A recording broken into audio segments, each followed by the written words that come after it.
નમસ્કાર ખેડૂત મિત્રો, સ્વાગત છે મારી યુટ્યુબ ચેનલ વિલેજ ફાર્મિંગમાં। મિત્રો, જય જવાન જય કિસાન।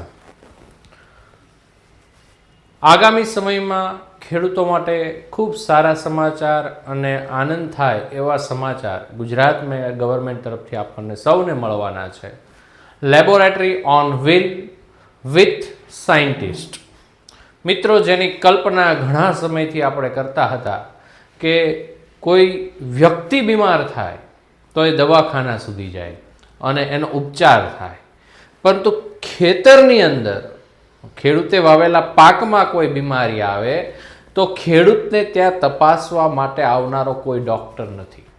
ખેડૂત પોતે ડૉક્ટર નથી, એને ખેતી કરતા આવડે છે, પણ એના પાકની અંદર કયો રોગ આવ્યો, એને શેના વિટામિન્સ, પ્રોટીન્સ, મિનરલ્સ કે પછી કયા ફર્ટિલાઇઝરની જરૂર છે અથવા તો કયા પેસ્ટિસાઇડ્સની જરૂર છે, આ જે માહિતી છે વૈજ્ઞાનિકો પાસે છે અથવા તો એગ્રી ડૉક્ટરો પાસે છે। અને જ્યાં સુધી ખેડૂતોને આ યોગ્ય માર્ગદર્શન ન મળે ત્યાં સુધી ખેડૂતને પોતાના ખેતરમાં વાવેલા પાક છે એ પાકને સારી રીતે ઉત્પાદિત કરવામાં તકલીફ પડે છે। વર્ષોથી ઉત્પાદન છે એમાં જે આવી તકલીફો આવે છે, જીરું વાવ્યું હોય તો પાક બગડી જાય છે, ચણા વાવ્યા હોય તો એ પણ બગડી જાય છે, કપાસમાં સડો આવી જાય છે, તો આગોતરી કાળજી તરીકે આપણે મેગેઝિન કે સામયિકોમાં વાંચીએ કે ભાઈ આવી કાળજી લેવી, પણ તો ખરેખર ક્યારે લેવી, કેવી રીતે લેવી, આનું યોગ્ય માર્ગદર્શન જો તમારા ખેતરના ખૂણા સુધી મળે તો ખેડૂત છે બે પાંદડે થાય। અને વર્તમાન ભૂપેન્દ્રભાઈ પટેલ એટલે કે દાદાની સરકારે આના માટે ખૂબ સારો નિર્ણય લીધો છે કે laboratory on wheel. Gujarat government દરેક તાલુકા દીઠ, દરેક ગામડાઓમાં લેબોરેટરી સાથે સુસજ્જ એવી વાન મૂકવાની છે, જેમાં કૃષિ વૈજ્ઞાનિક, એગ્રી ડૉક્ટરો હશે। આપ એક કોલ કરશો એટલે કૃષિ વૈજ્ઞાનિકો તમારા ખેતર સુધી આવશે અને તમારા ખેતરમાં વાવેલા પાકમાં જો કોઈ રોગ છે અથવા તો એ પાકને કોઈ મિનરલ્સની જરૂર છે, કોઈ ફર્ટિલાઇઝરની જરૂર છે અથવા તો એમાં શું કુપોષણ રહ્યું છે, આ તમામનું નિદાન કરીને તમને ત્યાં યોગ્ય માર્ગદર્શન આપશે અને એની અંદર કેવી પેસ્ટિસાઇડ્સ કે કેવા ફર્ટિલાઇઝર્સ નાખવા પડશે આનું માર્ગદર્શન આપશે। સાથે સાથે તમારી જે જમીન છે એ જમીનનું પૃથ્થકરણ કરી આપશે, તમે જે પિયતમાં પાણી આપો છો એ પાણીનું પૃથ્થકરણ કરી આપશે અને તમારી જમીન અને પાણીને અનુરૂપ તમારા વિસ્તારમાં કયો પાક સૌથી વધારે સારી રીતે પાકી શકે આનું યોગ્ય માર્ગદર્શન આપશે। મિત્રો, પરિકલ્પના એવી છે કે જય જવાન જય કિસાન, એની સાથે જો જય વિજ્ઞાન ભળશે તો આપણી ખેતી છે 100% સમૃદ્ધ થશે અને જો ખેતી સમૃદ્ધ થશે તો આપણો દેશ આપોઆપ પ્રગતિ કરશે, કારણ કે ભારતના 75% લોકો સીધા કે આડકતરી રીતે ખેતી સાથે જોડાયેલા છે।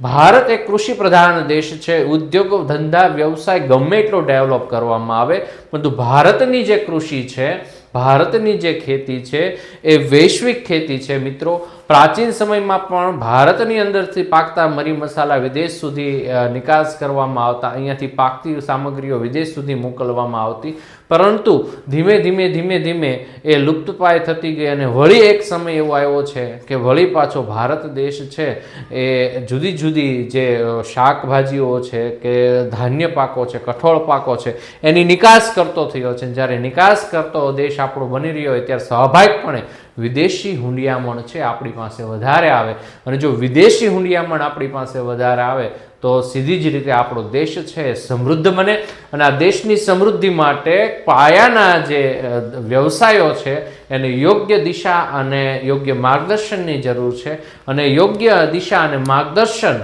હવે કદાચ આપણા ગુજરાતના ખેડૂતોને મળવા જઈ રહ્યું છે। ત્યારે માત્ર આ સ્કીમ ખાલી સરકારના ચોપડે ન પડી રહે અથવા તો ખાલી દાર્શનિક આંકડાઓમાં ન પડી રહે, પણ ખરેખર ખેડૂતોને એનો લાભ મળે એ બાબત જો સુનિશ્ચિત કરવામાં આવશે તો ગુજરાતનો ખેડૂત ખરેખર વૈશ્વિક ખેડૂતો સાથે તાલમેલ મિલાવશે અને પોતાના ખેતરમાંથી બમણું ઉત્પાદન અને બમણી આવક રળી શકશે.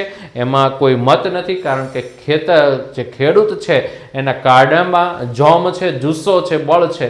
માત્ર જરૂર છે અને યોગ્ય માર્ગદર્શન અને દિશાની. જો આ યોગ્ય માર્ગદર્શન અને દિશા એને મળશે તો ખેડૂત પ્રગતિ કરશે. અને આવનારા બજેટમાં જે 20 તારીખે ગુજરાત સરકાર બજેટ પોતાનું રજૂ કરવા જઈ રહ્યું છે એમાં એવું સંભળાઈ રહ્યું છે કે લગભગ 2000 કરોડની જોગવાઈ કૃષિ જે ડેવલપમેન્ટ છે એના માટે થવાની છે. અને આમાં મેક્સિમમ ખેડૂતોને લાભ થાય. આવી લેબોરેટરી તો હું તો એમ કહું તાલુકે પણ હરેક ગામ દીઠ એક એગ્રી એક્સપર્ટ નીમવામાં આવે અને રોજે જ ગામના ખેડૂતોનું મંડળ બનાવીને યોગ્ય માર્ગદર્શન મળે, એના ખેડૂતો ફિલ્ડની વિઝિટ લેવામાં આવે, એને યોગ્ય બિયારણ જે છે એની જાંચ કરી દેવામાં આવે. આ બધી જ વસ્તુ જો સારી રીતે કરવામાં આવશે તો ખેડૂત 100% બે પાંદડે થશે અને એની પ્રગતિ થશે. અને જે અત્યારની ખેતી જે મૃતપાય અવસ્થામાં જતી રહી છે ફરી વખત સજીવન થશે અને ડેવલપમેન્ટ થશે. તો મિત્રો, આપણે ટૂંક સમયની અંદર જેની રાહ જોઈ રહ્યા છીએ એ લગભગ આવી જશે. ત્યાં સુધી આપણે રાહ જોઈએ કે ભાઈ આ લેબોરેટરી ઓન વ્હીલ છે વહેલામાં વહેલી તકે આપણા ગામ સુધી, આપણા ખેતરના ખૂણા સુધી આવે. અને જો આ ખૂણા સુધી આવી ગયા પછી આનો યોગ્ય લાભ મળે એ પણ સુનિશ્ચિત કરવાની જવાબદારી આપણા ખેડૂતોની છે. મિત્રો, તમારા ગામની અંદર, તમારા તાલુકાની અંદર જો આવી લેબોરેટરી મુકાય તો એનો મેક્સિમમ લાભ આપ લેશો અને યોગ્ય માર્ગદર્શન મેળવશો. જેટલો ખેડૂત જાગૃત રહેશે એટલું કામગીરી સરકારી ચોપડે વધારે કરવી પડશે અને સરકારના માણસોએ પણ વધારે કરવાની રહેશે. માટે આપ પણ સજાગ બનીને આવી તમામ જે સુવિધાઓ છે એનો લાભ લ્યો. એ બાબત સાથે આજના આપણે જય શ્રી કૃષ્ણ, જય સિયારામ, જય જવાન, જય કિસાન.